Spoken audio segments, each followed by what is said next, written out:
বাংলাদেশ তার ইতিহাসে যে ক্রান্তি লগ্নগুলো পার করে আসছে, এই মুহূর্তে বাংলাদেশে আরেকটি গুরুত্বপূর্ণ ক্রুশাল মোমেন্ট পার করছে। স্বাধীনতা পরবর্তী বাংলাদেশের ইতিহাসে যে রাজনীতিবিদ বাংলাদেশের ইতিহাসের গণতন্ত্র, মানবাধিকার এবং সুশাসন প্রতিষ্ঠায় বাংলাদেশকে একটি গণতান্ত্রিক স্থিতিশীল রাষ্ট্রে রূপান্তরিত করবার জন্য যিনি সবচেয়ে বেশি ভূমিকা রেখেছেন, বেগম খালেদা জিয়া, তিনি আজ চিকিৎসারত অবস্থায় আছে। গোটা বাংলাদেশের মানুষ, এ জাতি তার জন্য কাছে দোয়া করছে এবং আমরা সবাই আশায় আছি তিনি আবারও আমাদের মাঝে ফিরে আসবেন। এই বন্ধুগণ, এই মানুষটার জীবন কিভাবে শুরু হয়েছে? বেগম খালেদা জিয়ার স্বামী শহীদ রাষ্ট্রপতি জিয়াউর রহমান বীরুত্তম, তিনি যখন শাহাদাত বরণ করলেন, সে অবস্থায় তিনি গৃহকোণ থেকে বেরিয়ে এসেছিলেন বাংলাদেশের স্বার্থে, এদেশের মানুষের জন্য একটি স্থিতিশীল গণতান্ত্রিক বাংলাদেশ বিনির্মাণের স্বপ্ন রাস্তায় নেমে এসেছে। অনেক রাজনৈতিক ব্যক্তিত্ব সেখানে আপোষ করলো, বাংলাদেশের প্রশ্নে বিভিন্ন ক্ষেত্রে দেশীয় এবং আন্তর্জাতিক ষড়যন্ত্রের ক্ষেত্রে আপোষ করলো। বেগম খালেদা জিয়ার রাজনৈতিক জীবনের ইতিহাসে তিনি সব সময় আপোষহীন ছিলেন। তারা আপোষহীন সংগ্রামের মধ্য দিয়ে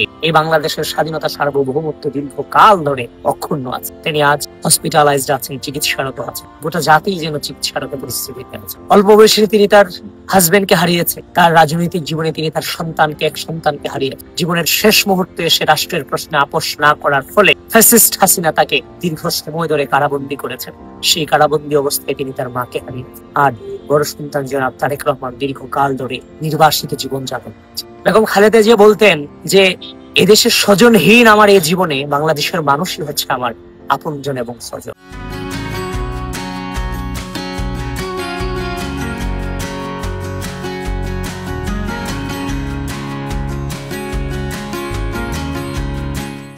হ্যাঁ, গোটা বাংলাদেশের মানুষ বেগম খালেদার জন্য দোয়া করছে, কাটছে, তাহাজ্জুদ পড়ে রাত, নির্ঘুম রাত কাটাচ্ছে। দেখেন, একজন সন্তান শুধুমাত্র রাজনীতি করার অপরাধ এদেশ থেকে নির্বাসিত হয়েছে। তার সম্পর্কে বিভিন্ন অপপ্রচার, গুজব দীর্ঘ সময় ধরে এই বাংলাদেশে বিভিন্ন ফ্যাসিস্ট বাহিনী ছড়িয়েছে, কিন্তু এই আইয়া যাবৎকাল পর্যন্ত তার বিরুদ্ধে একটা প্রমাণ জাতির সামনে হাজির করবে। সেই মানুষটা একটা দীর্ঘ সময় ধরে তার মাকে ছাড়া নির্বাসিত পরিস্থিতির বসবাস করছে। জনাব তারেক রহমানের জীবনে যতগুলো রাজনৈতিক ক্রিটিক্যাল মোমেন্ট তিনি পার করেছেন, তার জীবনের সব থেকে ক্রিটিক্যাল মোমেন্টটা তিনি পার করছেন এই মুহূর্তে, যেখানে মা মুমূর্ষ পরিস্থিতিতে হসপিটালাইজড আছেন।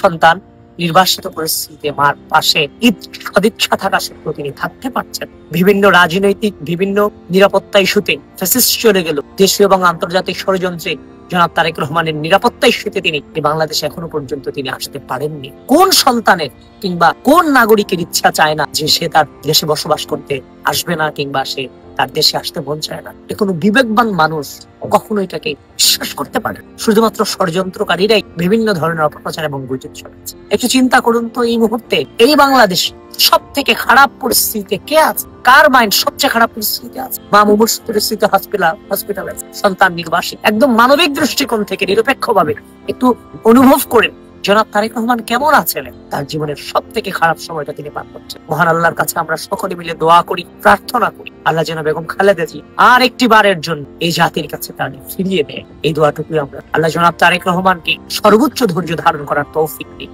আর যারাই অপপ্রচার গুলো করে যাচ্ছে মা সন্তানের এই ক্রিটিক্যাল মোমেন্টে, জাতিকে আমি আহ্বান করবো তাদেরকে ঘৃণা করে প্রত্যাখ্যান করবো।